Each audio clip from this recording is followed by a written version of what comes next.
guys, what's going on? Cody Sperber, the Clever Investor here, and I'm super excited for today's training video because today we're going to be covering 5 of the biggest mistakes real estate investors should be trying to avoid as we come out of quarantine and we're dealing with this COVID crisis and moving forward in 2020.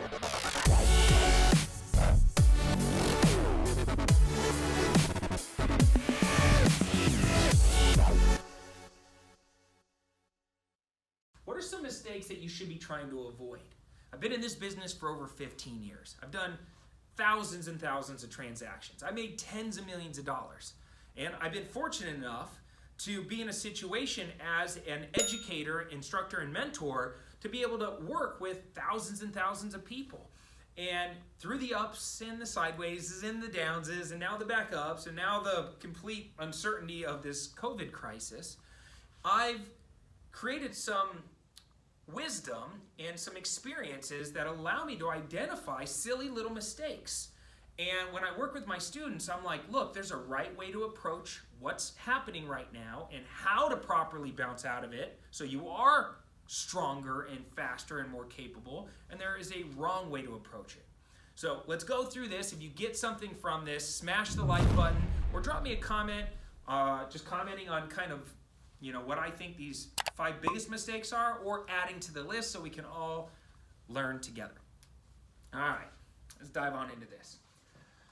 So, number 1, and this is a huge mistake that I'm seeing right now, and I hate when I see stuff like this because it's super uncalled for, totally avoidable, and like I said, there's a wrong way and a right way to approach this, but it's investors, new investors, a lot of new investors, or even I've seen some educators not showing empathy when approaching sellers. Think about what's going on right now. For the last few months, there's been this 24-hour negative news cycle that's been psychologically conditioning us, just beating us into submission. And I'm not on this video going to debate whether this is a real pandemic or a scamdemic. I have friends on both sides where they're like, this is BS. All we did was obliterate everybody's financial futures and cause trillions of dollars in debt. And other people are like, this is the worst thing that ever happened, and thank God we quarantined and shut everything down because we saved lives. I'm not here to debate that. But think about the emotional beating we've all taken as we've been listening to the news and watching unemployment rate go to 30 million people, and business owners like me, I own multiple businesses. I've had to deal with a lot of financial stress because the customers have all been quarantined. They're all at home. And thank God I own some online businesses because I've been able to weather the storm. But I can't even imagine if all my customers just disappeared and I had to furlough people and lay people off and or take people's pay and renegotiate their pay way down so they can barely even afford to live. And so these poor homeowners have been dealing with so much financial stress and uncertainty, plus all this negativity, and I can't even imagine what their relationships with their significant others are like. And yet there's people out there, and I watched a video the other day of this young sales type guru saying, hey, now's the time to go in there and bring the hammer down and take advantage of this situation and go beat people up and get their houses, and you can get them at massive discounts, and let's go in and I'm going to teach you how to really negotiate hard to get the biggest discount. Now, I think that's the wrong way to approach this situation. I think showing empathy is needed right now. I think understanding why people do what they do and understanding how to approach this the right way is going to make or break your ability to have a long career as a real estate investor. Empathy is really just your ability to understand and relate to somebody else's emotions. And when you know that they've been through the ringer and you know that it wasn't their fault and you know that this has caused a tremendous amount of pain, instead of showing up and saying, hey, looks like you lost your job and all the money that you own is trapped in your house. You're in a horrible situation. Thank God that you called me because I'm going to be able to get you your cash and get it quickly and close on a date of your choice and you don't have to make repairs. And they go through all this logical stuff and then they try to beat them up for a massive discount where maybe they get the deal and they can manipulate them or fear them into signing a contract. But a lot of times I'm coming right behind them and I'm saying, hey, look, I'm so sorry that you're in the situation that you're in. I can't believe what is going on. I know friends and family that have lost their jobs or have really been hurt financially. Tell me about what are you experiencing right now? If you had a magic wand, what kind of deal would you like to put together? And I collaborate with them, and I'm compassionate towards their situation, and I try to create a win-win deal. And I think that's really important that you put it in your mind, especially if you're a new investor. I only create win-win deals. And when you approach from a servant's attitude or a compassionate attitude where you're like, look, I might not be the right real estate investor for you. I don't know if we could put a deal together. I don't know if we get the numbers to work or if we can creatively structure it the right way. But no matter what, I'm going to put my best foot forward. I'm going to treat you like family, and I'm going to try my hardest to help you solve your housing situation. And whether it's right for me or if I could just, pass you on to somebody else that can really help you out, I'm here to serve and I'm here to help you out. You come from that energy, that attitude, you're going to get a lot more deals because people need compassion and empathy right now, not a sharky attitude where you're looking for places to take advantage of people. All right. That's number one. Number two, all right, this is a really, really big one right now. I'm seeing investors make this mistake. They're slowing down on marketing. Think about this for a second. When is the best time to ramp up your marketing? When there's less competition. When is the best time to ramp up your marketing? When there's more motivated people than ever before. When is the best time to ramp up your marketing? When everybody's at home picking up the phone or checking their mail. When's the best time to ramp up your marketing? Right now.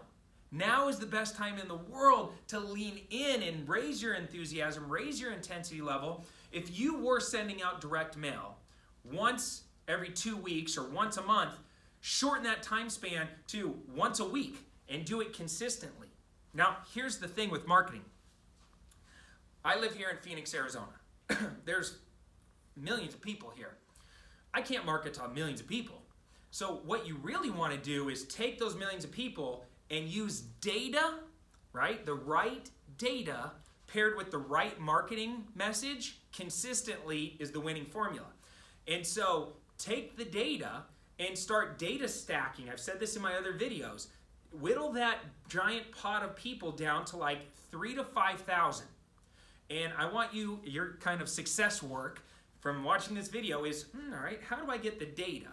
By the way, if you want the data, there's a link down below for the Deal Automator, and that's where you get the data. But how do I get the data of all the homeowners in my local area and whittle that down to from hundreds of thousands, if not millions, down to 3,000 to 5,000?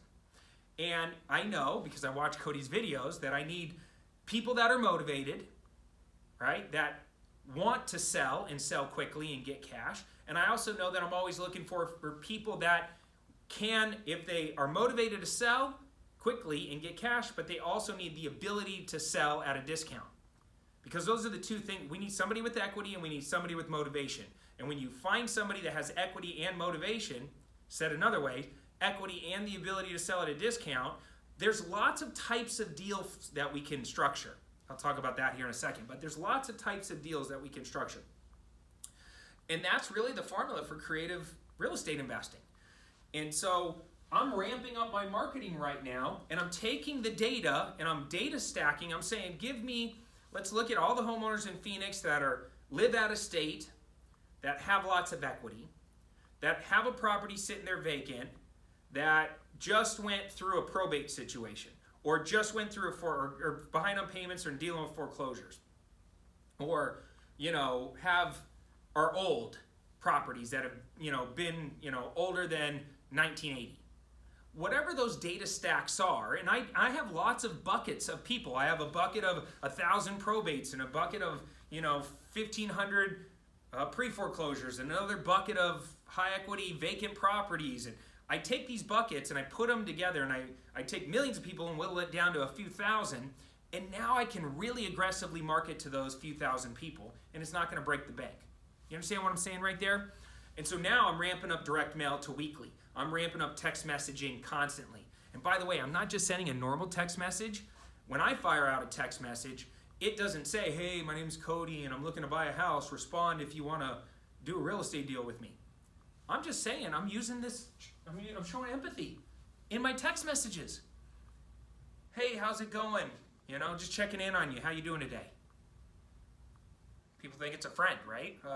I'm doing fine. Who's this? And then the conversation started. I get a much better response rate when I say, hey, you doing okay? Versus, hi, this is Cody. I'm looking to buy your house for cash. Would you like an all-cash offer? Get what I'm saying? So I'm consistent with my marketing. I understand that the first time I touch somebody with a direct mail piece, I might not get a big response. But by the 15th time, I'm going to get a massive response. And I understand that it's consistency that wins the game. It's the follow-up that wins the game. Planes fly. You can't convince me that the marketing doesn't work or the text messaging doesn't work or the cold calling doesn't work, because they do. And I make, hundreds and hundreds of thousands of dollars per year by sending out text messages, by sending out direct mail. It's a multiple time return.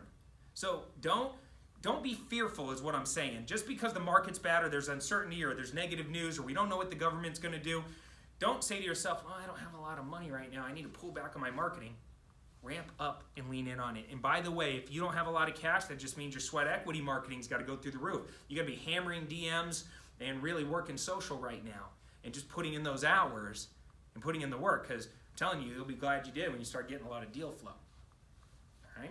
Which leads me perfectly to number 3. Biggest mistake I'm seeing new investors making, or real estate investors making right now, is, and this is actually across the board, it's not just new investors, it's all real estate investors. It's they don't know what they're doing.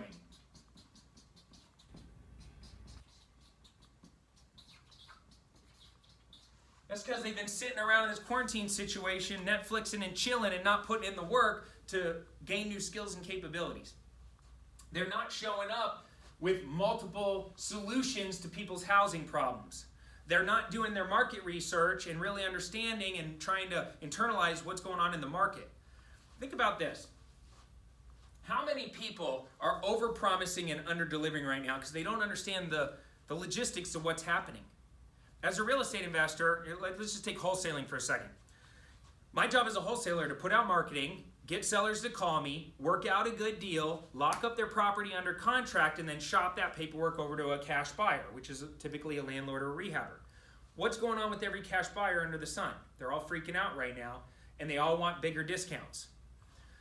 I show up at a seller's house on the other side of the equation. The seller's going, I'm really worried about my health, and a lot of these people are older. I don't want to ever meet you. I don't want to see you. I don't want you to come to my house because I'm worried about my health. I'm quarantined. If you want to buy my house, write me a check. You can have the house. I just don't want any stress. That's why I'm selling to you at a discount. I don't want you to come over. And these new wholesalers or these new investors are over-promising and under-delivering, and they're ending up not closing on the deal. And they're not closing because they don't understand the logistics of the whole transaction. I'm about to tie a little bow on this, so pay attention.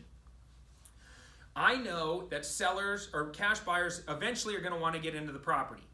I'm seeing new wholesalers make the mistake by saying, yeah, just put it under contract, and then they get the house under contract, and then they realize they can't get the cash buyers in the property, and now they're pissing off the seller, and the seller doesn't want anything to do with it, and they may be overpaid, or they underpaid, or whatever's going on, and all of a sudden they're canceling the contract because they didn't extend out the closing long enough to buy them enough time to figure out the whole model. They didn't put a COVID clause in their contract that automatically, if the quarantine doesn't end, it automatically extends the contract. They're just screwing up. They're showing up at the house with the only one tool in their tool belt, which is an all-cash offer. They're missing out on deal flow because they don't know how to do subject twos or wraparound mortgages or seller carrybacks or short sales or any of the other creative methods. And so they're just over-promising, under-delivering, and then here I come in behind them. And I know right from the beginning, I got to attack the objections, which are, I don't want anybody to come over. I just want a quick sale. I don't want to have to be bothered. I'm scared for my health. I know that the rehabbers all want to get in the property. They all want to buy it 50 cents on the dollar. I know that most cash buyers are not buying right now. like it's like 50-50, right? 50% of the cash buyers are still buying, but they want a bigger discount. The other 50% are just sitting on the sidelines waiting. And so I know all these logistics are happening, so I'm showing up. I'm on every wholesaler's list. I'm watching their transactions cancel because they can't find a buyer, or they didn't set it up and handle the objections, and then they found themselves pissing off the seller, and then the seller doesn't want to work with them, and they're not being easy. And next thing you know, the deal's falling apart. I show up, I work out a deal with the seller, I come right behind you. As soon as that transaction cancels, I come right behind you and I just say, hey, Mr. or Mrs. Seller, listen, the last guy was a newbie. They didn't know what they were doing. They didn't know how to structure the deal properly. I'm going to have to get my team members in here, but here's what I'm doing. I'm wearing booties. I'm wearing a mask. We're wearing gloves. We're all, you can temperature check us if you want, or you can, stay away from us. I'm going to have to get people in here. By the way, I'm serious. Here's my paperwork. Here's my earnest deposit. By the way, I'm putting up bigger earnest deposits now than ever before just to show sellers that I'm serious, because it doesn't matter, because in the contract it's fully refundable during my inspection period. But I'm also extending out the contract 60 plus days. I have my COVID clause in there. I'm also surveying and conditioning my cash buyers list to buy through video versus having to see the property. The ones that need to get in there, I'm already overcoming that objection with the seller. I'm getting them in there, but I'm having them sign their contract and put up earnest deposit that happens to be fully refundable until they actually get in the property. So I'm just playing the game. I'm playing the game. You understand what I'm saying? I'm playing the game. And I'm using the newbies' mistakes to my advantage. That's what I'm saying right there. So don't show up. Don't sit in quarantine not sharpening your skills. Don't sit there, I'm already speaking to the choir. If you're watching this, you're not one of those people, but you get what I'm saying, right? You gotta pay attention. Gotta pay attention. All right, mistake number 4. I kind of beat that one into submission. Sorry, that took way longer than I thought. Sometimes I get on a roll and I'm just like, my brain starts firing. Do you guys ever do this? Where your brain just starts firing and you're just like gunning, and your mouth and your brain are just... He's losing his mind. Spurbs. It's been a long day. I've literally been doing real estate all day today, and then I go to shoot this video, and we're now 17 minutes in, and I'm still not done. One of those days.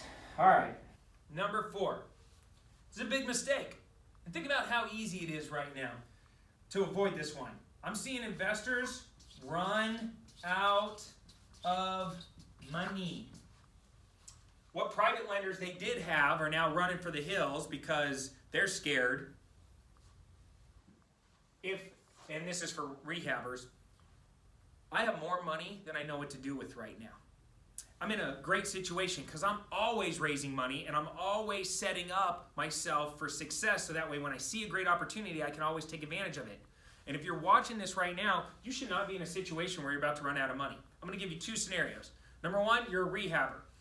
I am always raising money all the time. Everybody I talk to, hey man, are you getting good returns on your cash? Because I know the stock market is freaking crazy right now, and the bond market's kind of crazy, and gasoline's up, down, up, down, up, down, like commodities are a mess. Like, why don't you put it into real estate? Before this COVID crisis, we had the strongest real estate market in history. All-time low mortgage rates, tons of equity in the properties, good financial structure, strong demand, a great market. And then all of a sudden this thing flipped it on its head. Now all of a sudden there's opportunities everywhere. I'm going to need to be able to take advantage of these opportunities. I have the systems, I have the crews, I have the team, I have the knowledge, I have the skills. You have the lazy money. I'll give you 8, 9, 10%. I'll secure it by real estate. Boom, we put you in the game. I don't have any deals for you right now, but when I do, I'm going to call you. I need a firm yes or no. I need a quick answer because I get these properties at big discounts when I give a firm answer. And so I'm always lining up private money.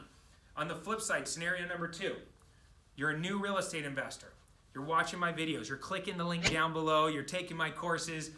You're constantly increasing your skills and capabilities. But you don't have a lot of cash, but you got a lot of energy.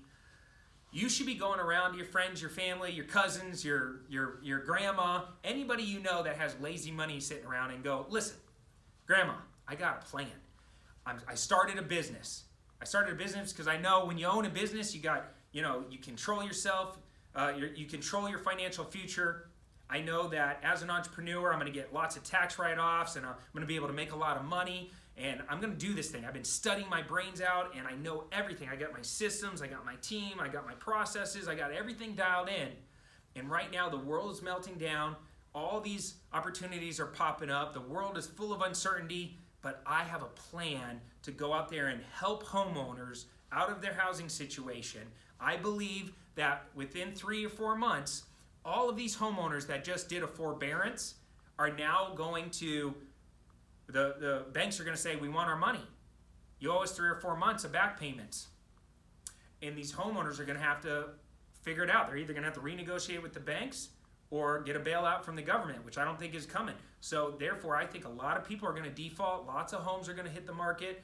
I'm going to be able to help these people. I'm going to be able to get the money that they need, but I need money to be able to do this. I need money for earnest deposits. I need money to be able to do some marketing. Now is the time for me to lean in on this, and I'm telling you, I'll be able to work with you. You give me $10,000 or $20,000 for my business expenses, and I'm going to go turn that into hundreds of thousands of dollars as I go and I flip these houses.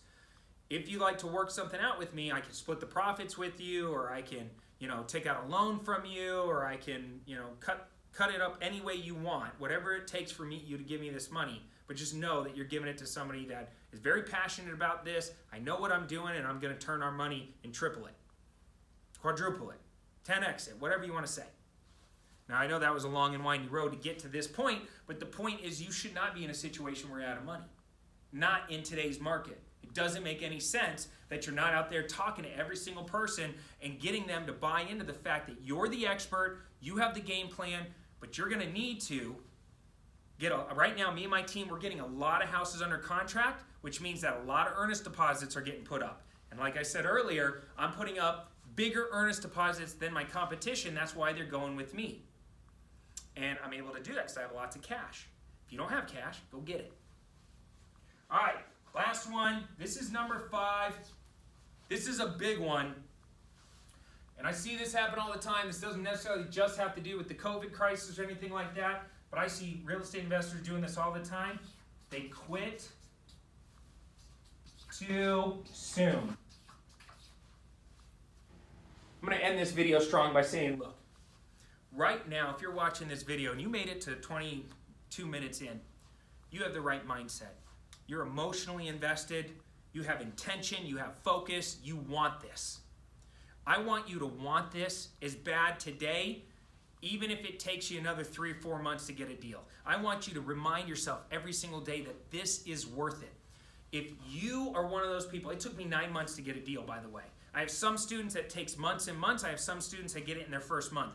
But the reality is you are 3 feet from gold. Don't be that person that turns around and quits on your dreams because it's not happening on your time frame, or it's not happening fast enough, or there's somebody in your environment that's telling you, I told you so, I told you it wouldn't work, I told you you're the wrong skin color, I told you you're the wrong gender, I told you you're not from the right side of the tracks, I told you, it didn't work for me, you can't do it that way. I'm telling you, the world, there's never going to be a shortage of people around you telling you all the reasons why your business or your life or your financial future isn't going to work out. But what they're really saying is it didn't work out for them because they quit too soon. They gave up on their dreams and they didn't push through the pain. They didn't put in the consistent hard work. They didn't sacrifice. They didn't stick with it. Thank God. Thank God I didn't quit. Because if I would have quit, I'd still be a bookkeeper. I'd still be that guy, living paycheck to paycheck. I probably would have got let go because of this COVID crisis, and I would have been one of the 30 million people unemployed. I would have been a statistic. But instead, I'm looking at this. I'm healthy, thank God. My family's healthy. I hope your family's healthy. But I'm in a situation now where I'm going to turn lemons into lemonade. I'm going to approach the homeowners with lots of empathy. I'm going to ramp up my marketing. I'm going to be able to do multiple types of deals so that way I can serve the homeowners in the best way possible, and I'm not just showing up making an all-cash offer. I'm able to do all kinds of creative deals. I'm not going to run out of money because I've been in this business for a long time, and I've been able to work it to a place where I'll never have to worry about money again. It's because I never quit. Took me 9 months to get my first deal. And by the way, I did quit, but I got back in. So it's like not really a quit. It was like a pause. But I found somebody to mentor me. I stayed in the game. I put in the work. And now I made it through the other side. And that's what I want for you. And that's why you're here. And that's why you're going to do great. All right, what do you guys think? Look, if you want more training, click the links down below. I'd love to hear your thoughts on this one. I know this was a long video, but you know what? Sometimes you need these powerful pep talks to just keep your head in the game, stay focused, and realize I'm on the right path. I got this. I'm not going to make these goofball mistakes. So I hope you go out there and crush it and do it the right way. That's all I have. Thank you guys for watching. Smash that like button. And yeah, I'll see you guys on the next one. Till then, take care. Comb your hair. Sperber out.